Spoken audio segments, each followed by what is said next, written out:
인터넷 게임을 하면서 또래 남성을 알게 된 20대 여성. SNS로 속 깊은 대화를 나누며 호감을 느꼈고 남성의 적극적인 대시로 사귀게 되는데요. 알콩달콩 연애를 하며 즐거운 나날을 보내던 중 남자친구가 뜻밖의 요구를 합니다. 장거리 연애라 너무 어렵다. 너와의 성관계 동영상을 촬영해서 간직하고 싶다는 요구였습니다. 여성은 남자친구를 사랑하는 마음에 부탁을 들어줬는데요. 그 이후부터 남자친구의 태도는 180도 돌변했습니다. 1시간 반 안에 해결 안 하면은 영상 뿌린다. 야, 네가 아무리 뭔가를 하고 신고를 해도 있잖아. 나는 안 잡힐 거다. 성관계 동영상을 유포한다고 협박하며 돈을 뜯어낸 겁니다. 결국 이 일로 남자친구는 법정에 서게 되는데요.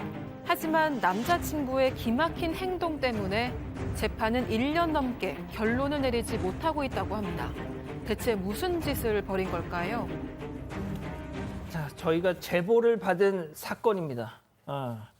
와, 저희가 이제 뭐 이 영상을 가지고 협박하는 그런 사건들 많이 왕왕 전해드렸지만 그 상황을 저렇게 직접 들어보니까 정말 소름 끼치네요. 네, 일단 이 피해 여성이 이 남성을 알게 된 건 지난 2019년에 인터넷 게임을 통해서였습니다. 이 남성은 20대였는데 서로 전화번호를 주고받고 연락까지 하게 됐습니다.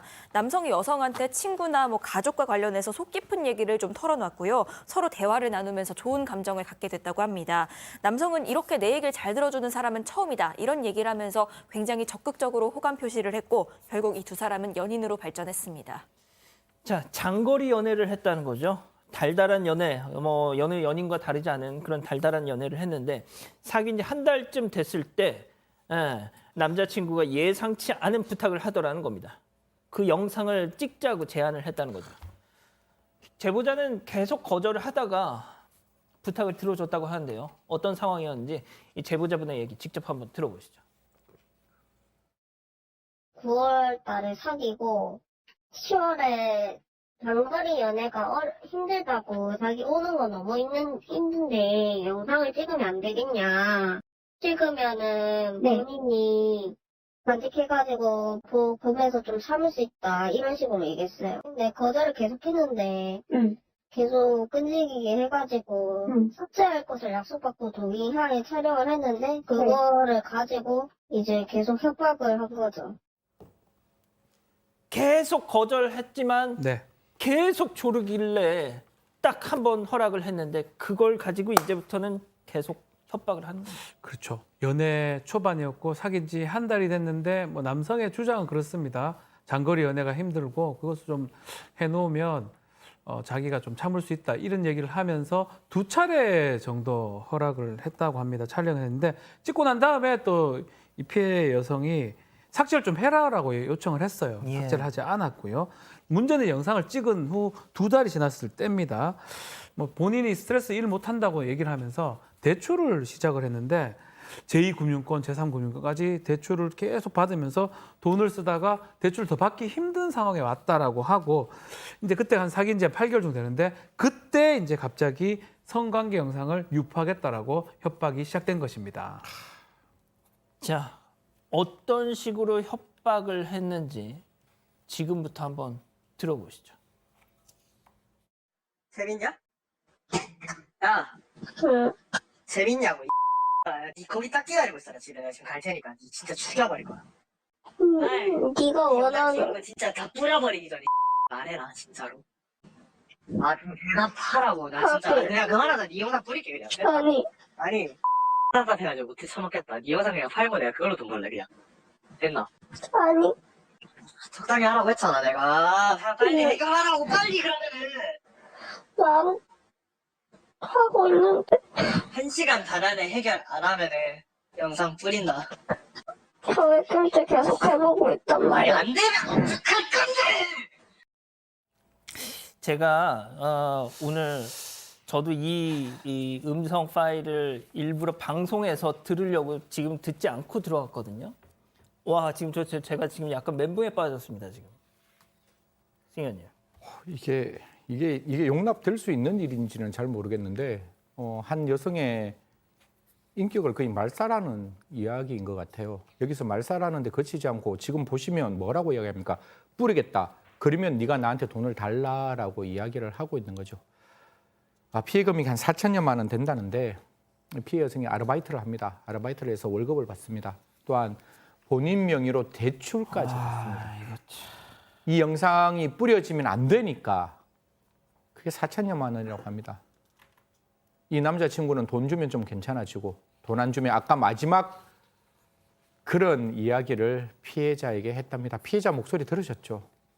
저는 정말 이 사람 누구인지 정말 궁금하네요. 예. 자, 피해 금액만 4천여만 원이라는데 그 정말 노예처럼 부리고 뜯어가면서 집안 자랑을 했다. 그 와중에 또 팀장님. 그렇습니다. 지금 사실은 이 제보자가 고소를 하려고 마음 먹었었는데 이 남성이 뭐라고 했냐면은 나는 못 건드린다 절대로 힘도 세다 하면서 자기가 주장하기를 아버지는 교수고 어머니는 변호사고 또 그리고 외할아버지가 판사라고 했어요. 그 외삼촌은 모 지검에 근무하고 있다고 말했기 때문에 내가 이렇게 센 사람이야. 너 신고해봤자 소용없어라고 이렇게 협박을 하니까 여성분이 입장에서는 상당히 겁도 무력감이 생기지 않습니까? 그런데 실제로 아버지는 교수가 맞습니다. 맞는데 아버지하고 사이가 안 좋아서 연을 끊었다는 거예요. 그렇다 하더라도 이 여성분이 고소를 했을 경우에 수사하는 과정이나 또 재판 과정에서 어떤 힘이 들어갈까 봐 상당히 두려웠기 때문에 이 여성 입장에서는 걱정이 상당히 많은 거죠. 결국 고소를 했습니다. 그럼에도 불구하고 더 이상 견디질 못해서 말이죠. 자, 그런데 뜻밖의 놀라운 또 하나의 진실을 알게 됐다고요? 네, 경찰 조사를 받던 과정에서 경찰이 새롭게 확인시켜준 사실이었는데요. 이 남자친구에게는 다른 여자친구가 있었습니다. 사귀는 다른 여성이 있었고 이 제보자에게 일을 한다고 했던 직장이 있었는데 알고 보니까 그곳에서 일하는 것도 아니었습니다.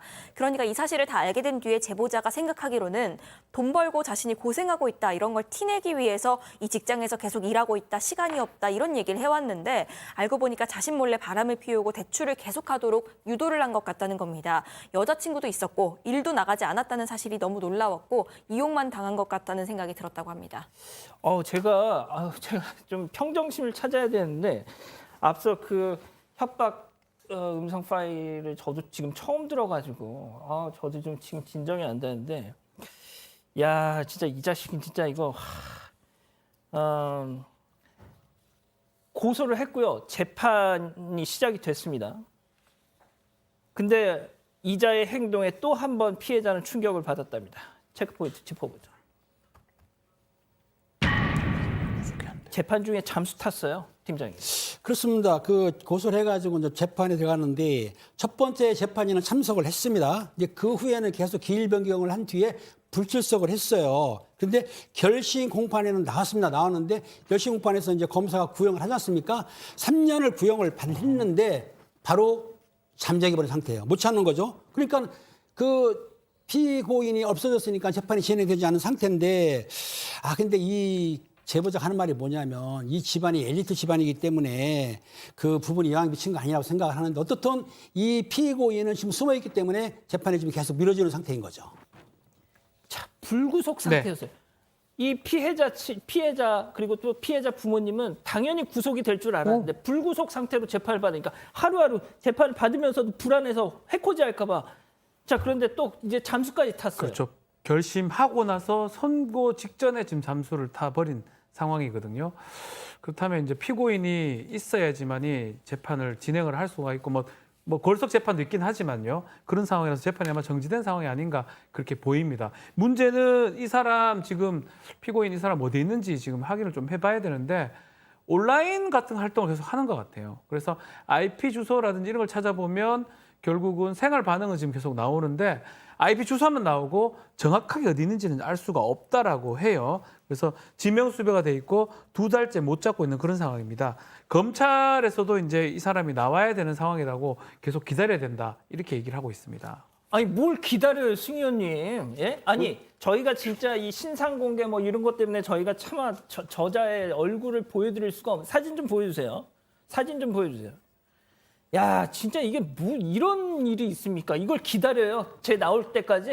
저 진짜 앞에 그 말소리도 진짜 너무 화가 나는데 저 정말 이게 A라는 그 지방검찰청에 있는 담당자도 저도 아는 사람, 이 사람이 알면 저는 더 많은 사람 안 알겠습니까?